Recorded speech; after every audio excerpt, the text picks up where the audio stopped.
नमस्कार दोस्तों, आप सभी का स्वागत आपके अपने YouTube channel Kuchaman online classes पर। चतुर्थ श्रेणी कर्मचारी भर्ती 2025 पद रहेंगे 53,749 पद। और हम देख रहे हैं हिंदी व्याकरण जिसके 30 क्वेश्चन पेपर में आने हैं उसके टेस्ट दोस्तों। यानी हिंदी एक ऐसा विषय है जिसमें आप 30 में से 30 क्वेश्चन है वो सही कर सकते हैं। और ये कैसे करोगे? तो ये चौथा टेस्ट है। इस प्रकार से 50 टेस्ट आएंगे, 1500 क्वेश्चन आएंगे और इनमें से सीधे हुबहू 30 में से 30 क्वेश्चन पेपर के अंदर छपेंगे। इतना विश्वास आप सभी को मैं दिलाता हूं। तो प्रत्येक जो भी टेस्ट आ रहा है उसको अटेंड करना है। तो सबसे पहले ध्यान से देखिए, नीचे सब्सक्राइब वाला बटन आपने प्रेस किया है या नहीं किया? अगर नहीं किया तो प्रेस करके ऑल नोटिफिकेशन पर ऑन कर लीजिएगा। वीडियो को लाइक और शेयर कर दीजिएगा दोस्तों। चलिए मैं शुरुआत करता हूं। पहला क्वेश्चन आपकी स्क्रीन पे लेकर आता हूं। चप्पल का विलोम होता है। बहुत ही प्यारा और बहुत ही सिंपल सा क्वेश्चन है कि चप्पल और चप्पल का विलोम क्या होता है। देखो सबसे पहले दिया है महान। महान का अगर आप विलोम देखने जाओगे तो होगा तुच्छ। क्या होगा? तुच्छ। आगे आया स्थावर। स्थावर का विलोम होता है जंगम। क्या होता है? जंगम। चपल और चप्पल का विलोम होता है गंभीर। क्या होता है? गंभीर। आगे आया अंचल। अंचल का होता है, अचल है ये, अंचल नहीं है, सॉरी, अचल। अचल का होता है चल। समझ गए? तो ऑप्शन सी आपका यहां पे सही रहेगा। अगला क्वेश्चन, क्वेश्चन नंबर 2 देखिएगा। छोटा बन जाने की योग्य कला को इनमें से क्या कहते हैं? छोटा बन जाने की योग्य कला, लघुता, लघुकाय, लघुतम या लघिमा। तो इसे कहा जाता है छोटा बन जाने की योग्य कला। इसे कहते हैं लघिमा। क्या कहते हैं? लघिमा। तो ऑप्शन डी है जो आपका सही रहेगा। आगे चलिए क्वेश्चन नंबर 3 में चलिएगा। पक्षपात पूर्ण व्यवहार करना भाव की अभिव्यक्ति हुई है। चिराग तले अंधेरा, दाल में काला होना, अंधा बांटे रेवड़ी, फिर अपनों को दे, या तिनके की ओट में पहाड़। पक्षपात पूर्ण व्यवहार करना क्या होगा इसका? तो इसका होगा अंधा बांटे रेवड़ी। देखो भाई, आंख से तो अंधा है लेकिन जो रेवड़ी दे रहा है वो अपनों को ही दे रहा है, यानी पक्षपात पूर्ण व्यवहार कर रहा है। क्वेश्चन नंबर 4 देखिएगा। आवश्यकता से अधिक धन संपत्ति एकत्र न करना वाक्यांश के लिए सार्थक शब्द होगा। बताओ भाई क्या होगा? अस्तेय, अपरिग्रह, कृपणता या सदाचार। आवश्यकता से अधिक धन संपत्ति एकत्रित करना, इसका होगा अस्तेय। नहीं, गलत हो जाएगा आपका। अपरिग्रह। क्या होगा? अपरिग्रह दोस्तों। समझ गए? अब देखिए, अस्तेय का अगर विलोम आपको पूछ ले तो इसका होगा कंजूसी। क्या होगा? कंजूसी। इसका विलोम क्या होगा? कंजूसी दोस्तों। बहुत ही अच्छा क्वेश्चन है ये। दूसरा है सदाचार। सदाचार नहीं, अच्छा व्यवहार। आगे रखिए नेक्स्ट क्वेश्चन। निम्नलिखित में से भूतकाल का सही उदाहरण कौन सा है? पहला, पूरे के पूरे पेज को भेजना आसान हो गया है। बताइए, है या नहीं? पहला। दूसरा, अंग्रेजी अखबार तो अब तैयार कहीं और होते हैं, पहले यह सुविधा उपलब्ध नहीं थी। और अंग्रेजी अखबार हिंदू द्वारा पहली बार इस तकनीक का इस्तेमाल किया जाएगा। तो यहां पर दूसरा और चौथा ये तो भूतकाल के नहीं है, लेकिन पहला हो गया है यानी हो चुका है। तो पहला और तीसरा बोनस ले लो भाई, ये क्या हो जाएगा आपके लिए? बोनस हो जाएगा। समझ गए? आगे चलिए क्वेश्चन नंबर 6 में, किस विकल्प में सभी शब्द परस्पर पर्यायवाची नहीं है? देखो भाई, सबसे पहले जगदीश, प्रभु और इस, स्वान, स्वा, कुकुर, काकपाली, कोयल, कोकिल, सुग्गा, पीक, मधुप। सुग्गा, पीक, मधुप। मधुप सुग्गा और पीक का नहीं है। मधुप जो पर्यायवाची है ये आपके मधुकर का है, अली, भोरा, भरमर, भंवरा, सिलीमुके, इनका होता है। तो आपका डी ऑप्शन सही रहेगा। क्वेश्चन नंबर 7, ईंट का जवाब पत्थर से देना मुहावरे का क्या अर्थ है? गलत बात है वैसे तो, लेकिन अच्छा काम बिगड़ जाना, बेईमानी करना, सर्वस्व नष्ट करना, क्रिया के जवाब में बड़ी या कड़ी प्रतिक्रिया देना। ईंट फेंकी पत्थर मारा, मतलब क्रिया के जवाब में कड़ी प्रतिक्रिया देना। डी ऑप्शन करेक्ट निकल गया यहाँ पे। आगे चलिए क्वेश्चन नंबर 8 में, डाकिया चिट्ठी लाया वाक्य में क्रिया का कौन सा भेद प्रयुक्त हुआ है? डाकिया चिट्ठी लाया सकर्मक है, अकर्मक है, पूर्वकालिक है या प्रेरणार्थक है? बताओ भाई। तो पहली चीज बताऊं मैं यहां पे, जिसमें कर्म दिया हुआ हो तो वो सकर्मक होगी, या क्रिया का फल कर्म पर पड़ रहा हो तो वो सकर्मक होगी। एक नाम आया पूर्वकालिक और एक नाम आया प्रेरणार्थक। पूर्वकालिक जब कर्ता एक कार्य समाप्त करके उसी पल दूसरा कार्य आरंभ कर देता है, मतलब पहला काम हो चुका है तो वहां पर पूर्वकालिक होगी। और प्रेरणा जहां पर किसी भी प्रकार की प्रेरणा दी जाए क्रिया करने की तो वो प्रेरणार्थक। अगला क्वेश्चन, निम्न में से बसंत का पर्यायवाची शब्द नहीं है? ऋतुराज, सुमन, मधुकाल और मधु ऋतु। बहुत अच्छा क्वेश्चन है ये तो। बसंत का पर्यायवाची सुमन नहीं है। सुमन को छोड़कर ऋतुराज, मधुकाल, मधु ऋतु, ऋतुपति, सुरभि, पिकप्रिय, कुसुमाकर ये होते हैं। अगला क्वेश्चन, क्वेश्चन नंबर 10 है, निम्न में से अशुद्ध शब्द है वो छांटना है। विकृत, विलुप्त, व्यक्ति, विकृत। तो सामने दिखाई दे रहा है, छांटने की जरूरत ही नहीं है, देखते ही पता चल रहा है। बताओ आपका उत्तर चाहता हूं, आप क्या उत्तर देते हो? देखो डी ऑप्शन, विकृत इस प्रकार से लिखते हैं हम, जो ए ऑप्शन में लिखा हुआ है ना वो सही है। यहाँ पे कौन सा है? ए ऑप्शन वाला। यहाँ पे जो डी में दिया हुआ है ये गलत दिया हुआ है। डी में क्या दिया हुआ है? गलत दिया हुआ है दोस्तों, समझ गए। अगला क्वेश्चन, क्वेश्चन नंबर 11 है, किसी पत्र के आवश्यक घटकों में सरकारी पत्र में कौन सा घटक नहीं होता है? संबोधन, दिनांक, अभिवादन और पत्रांक। बता दो भाई। संबोधन होता है, दिनांक होता है, लेकिन अभिवादन नहीं होता है। पत्र कौन सा है? सरकारी पत्र है। तो सरकारी पत्र के अंदर आपको अभिवादन नहीं मिलेगा। ओके। अगला क्वेश्चन, क्वेश्चन नंबर 12, शुद्ध वर्तनी वाले विकल्प का चयन कीजिएगा। जो शुद्ध है वो बताना है। यहां पे चरमोत्कर्ष शब्द दिया हुआ है और उसको कैसे लिखा जाता है, 4 ऑप्शन है आपके पास।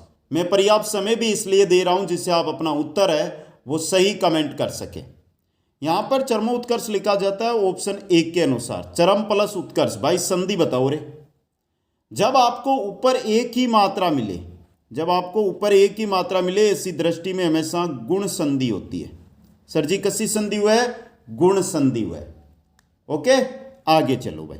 क्वेश्चन नंबर 13 में, संस्कार शब्द में किस उपसर्ग का प्रयोग हुआ है? जल्दी से बता दो भाई। संस्कार, संस्कार के अंदर कौन सा उपसर्ग लगा हुआ है? विग्रह करूं क्या? सम प्लस कार। तो कौन सा? पहले तो संधि बताओ। पहले मैं आ रहा है, फिर क आ रहा है। सर जी, या तो व्यंजन संधि होगी और उपसर्ग होगो सम। तो ऑप्शन ए आपनो सही रहसी। अगला क्वेश्चन है और बहुत ही सिंपल क्वेश्चन है, कौन सा शब्द आहट प्रत्यय का उदाहरण नहीं है? भाई आहट प्रत्यय किस शब्द में नहीं है? पहला है गड़गड़ाहट, गड़गड़ाहट में है आहट। छनछनाहट, छनछनाहट में है आहट। जगमगाहट, जगमगाहट में है आहट। रुकावट, रुकावट में जो आपके यहां पर प्रत्यय लगा हुआ है वो आवट प्रत्यय लगा हुआ है।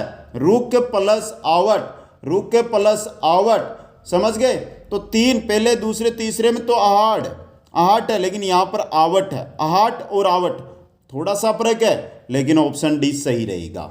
क्वेश्चन नंबर 15, क्रियार्थक संज्ञा सदा किस रूप में रहती है? बहुत अच्छा क्वेश्चन आया है, बताओ भाई। तो इसकी थोड़ी सी मैं परिभाषा आपके सामने दूंगा कि जब क्रिया संज्ञा की तरह व्यवहार में आती है, क्रिया है वो संज्ञा के रूप में प्रयुक्त होती है, तो ऐसी क्रिया को क्रियार्थक संज्ञा कहते हैं। अब यहां पर बात होती है कि क्रियार्थक जो संख्या होती है वो एक वचन और पुल्लिंग में होती है। याद रख लेना, सीधा पेपर में आ गया तो सीधा उत्तर लिख देना। क्रिया संज्ञा के अर्थ में प्रयुक्त, एक वचन पुल्लिंग, एक वचन पुल्लिंग में रहती है दोस्तों। आगे चलिए क्वेश्चन नंबर 16 में, जो सर्वनाम शब्द वक्ता, श्रोता अथवा किसी अन्य व्यक्ति के लिए प्रयोग किया जाता है उसे क्या कहा जाता है? सिंपल क्वेश्चन है।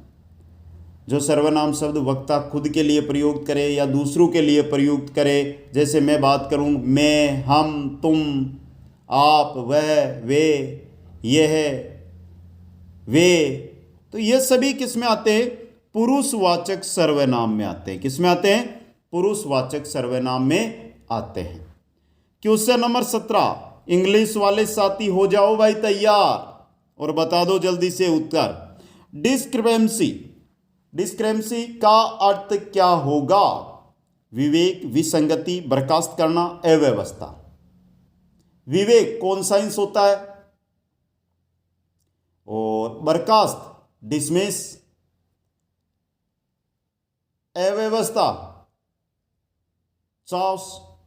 तो यहां पर विसंगति अर्थ होगा, यानी कि ऑप्शन बी आप नोट है सही रहसी। क्वेश्चन नंबर 18 दे दो भाई, हिंदी का है। निम्नांकित में से सटीक और शुद्ध वाक्य पहचानना है। सटीक वाक्य कौन सा है वो उत्तर बताना है। पहला, आप लोग अपनी अपनी रजाई ले लीजिए। दूसरा है, दादाजी की बीमारी चिंतनीय है। दादाजी की बीमारी चिंताजनक होगा, चिंतनीय नहीं, चिंताजनक, तो गलत हो गया। उसके प्राण खत्म हो गए। उसके प्राण खत्म हो गए, प्राण नहीं भाई, खत्म प्राण नहीं होता है। उसके प्राण निकल गए बोल सकते हैं, या उसके प्राण सूख गए बोल सकते हैं, तो ये गलत हो गया। मुझे भारी दुख हुआ, ये कोई बात होती है? मुझे भारी दुख नहीं होता, मुझे अत्यंत दुख हुआ, मुझे बहुत दुख हुआ, ये बोल सकते हैं, तो ये भी गलत है। तो ऑप्शन ए अपना 28 सही रहसी, ऑप्शन ए सही रहेगा। क्वेश्चन नंबर 19, बिजली का पर्यायवाची क्या है? राव है, कैसी है, सौदामिनी है या इस्सू है? बता दो भाई, बिजली का पर्यायवाची। और जो 4 ऑप्शन है इनमें से बिजली का पर्यायवाची है सौदामिनी। क्या है? सौदामिनी। ऑप्शन सी आपनो सही रहसी। क्वेश्चन नंबर 20, निम्नलिखित में से क्रमभंग संबंधी अशुद्धि वाला वाक्य, क्रमभंग की अशुद्धि वाला वाक्य कौन सा है? पहला, अधिकतर हिंदी के लेखक निर्धन है।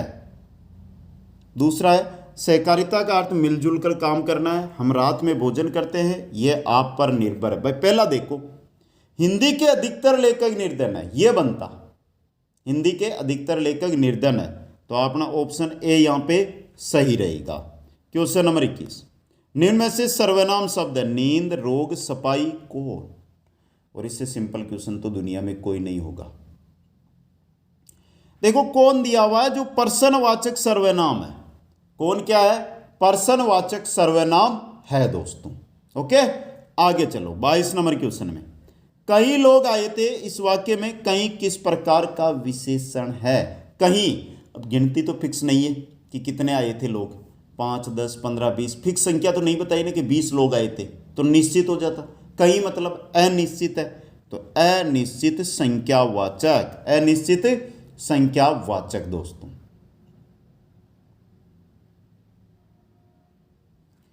आगे देखिए क्वेश्चन नंबर 23 में, इनमें से कौन सा विशेषण शब्द संज्ञा शब्द से नहीं बना है? दैनिक, ग्रामीण, बाहरी, भारतीय। चलो भाई यहां पर देखो आपका सी ऑप्शन देखो, बाहर, बाहर के साथ ई प्रत्यय लगा हुआ है, तो ये प्रत्यय से बना हुआ है, हुई ना बात, तो ऑप्शन सी सही रहेगा आपका। आगे चलो क्वेश्चन नंबर 24 देखो फिर, निम्न में से किस शब्द में सवर संधि है? बहुत ही प्यारा क्वेश्चन है, कब से वेट कर रहा था, संधि संधि संधि, तो कोई बात नहीं, आ गई संधि, सवर संधि बतानी। पहला है अन्वेषण, तो भाई पहचान बता दूं यहां से, ये या वैसे पहले अगर आधा वर्ण आए तो वहां पर यण संधि होती है, और यण संधि हमेशा ही सवर संधि का प्रकार माना जाता है, तो अन्वेषण के अंदर हमारी यण संधि है। ओके, दूसरा है संयोग, सम प्लस योग, व्यंजन संधि है। तीसरा है सन्मति, तो इसका होगा सम प्लस मति, सम्मति, सन्मति नहीं होगा, सम्मति होगा, ये स आधा मैं मति है, तो व्यंजन संधि। और नमस्ते में नम प्लस थे, विसर्ग संधि। आगे चलो भाई क्वेश्चन 25 में, पितृनुमति शब्द का संधि विच्छेद है, बता दो, सिंपल क्वेश्चन है। पितर, र से पहले अदत आ रहा है, मतलब यण संधि है, और सही रहेगा आपका ऑप्शन बी, पितृ प्लस अनुमति, पितृ प्लस अनुमति। ओके, आगे चलो क्वेश्चन नंबर 26 में, निम्न में से बेरबानी तद्भव शब्द का तत्सम रूप बताना है। बता दो भाई क्या होगा। बेरबानी, वीर वर्णनी, वीर वर्णनी तत्सम रूप होगा बेरबानी का। यह भी अच्छा क्वेश्चन है एग्जाम की दृष्टि से। आगे चलो, नेक्स्ट है, निम्न में से किसमें अद का उपसर्ग नहीं है। अध्यापक, अधजला, अधपका, अधमरा। तो भाई सीधी सी दृष्टि है कि अध्यापक का विग्रह करो, तो अध्यापक का विग्रह, पहली बात तो अध्यापक का विग्रह करने से पहले संधि तो पहचान लो ट्रिक से, यण संधि है भाई, और विग्रह होगा अधि प्लस आपक, अधि प्लस आपक, यण संधि, ऑप्शन ए। तो अध्यापक में अधि उपसर्ग है यहां पे। क्वेश्चन नंबर 28 बहुत प्यारा, बड़े हरिश्चंद्र बनते हो, और हरिश्चंद्र रेखांकित शब्द में कौन सी संज्ञा है भाई, दे दो उत्तर।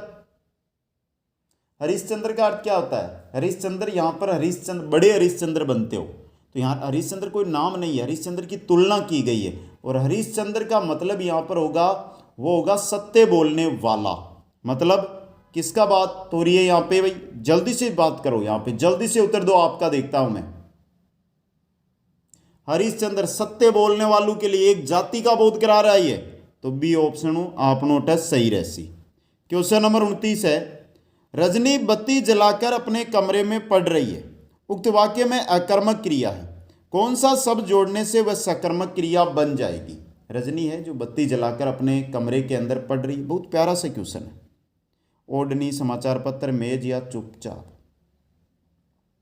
रजनी बत्ती जलाकर अपने कमरे में पढ़ रही है, अकर्मक क्रिया है, तो कौन सा शब्द जोड़ेंगे तो ये सकर्मक हो जाएगा। बता दो भाई जल्दी से,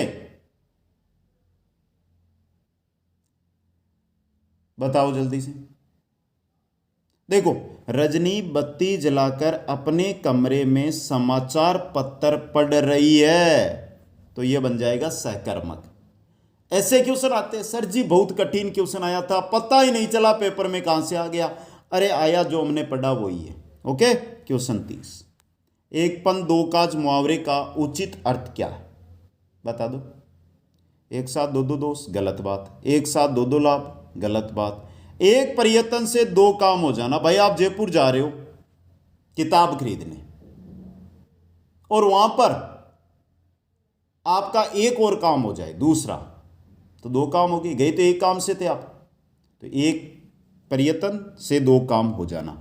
चलो भाई ये 30 क्वेश्चन थे, कमेंट बॉक्स खाली पड़ा है, अभी तक कमेंट आया ही नहीं आपका, तो कमेंट में यह बताना कि 30 में से कितने क्वेश्चन आपके किस जगह से बैठे बैठे उत्तर देने से सही हुए हैं, यानी कि वर्तमान में राजस्थान के किस स्थान से आप इस वीडियो पर जुड़े हैं, किस जिले से, किस तहसील से, किस ग्राम पंचायत से, किस गांव से या किस डाणी से आप इस वीडियो को देख रहे हैं। आप सभी का प्यार उसी से पता चलेगा दोस्तों। 9 से 11 मार्च तक सभी कोर्स 99 रुपये में रहेंगे। जो भी मेरे भाई और बहन इस वीडियो पर आए हैं, कृपया करके कल सुबह से, यानी 8 से हमारा ऑफर शुरू हो जाएगा, तो कल से लेकर होली तक जिस भी दिन आपको समय मिले 99 रुपये में कोर्स जरूर ज्वाइन कर लेना। सभी साथियों को धन्यवाद। जय हिंद, जय भारत, जय जय राजस्थान।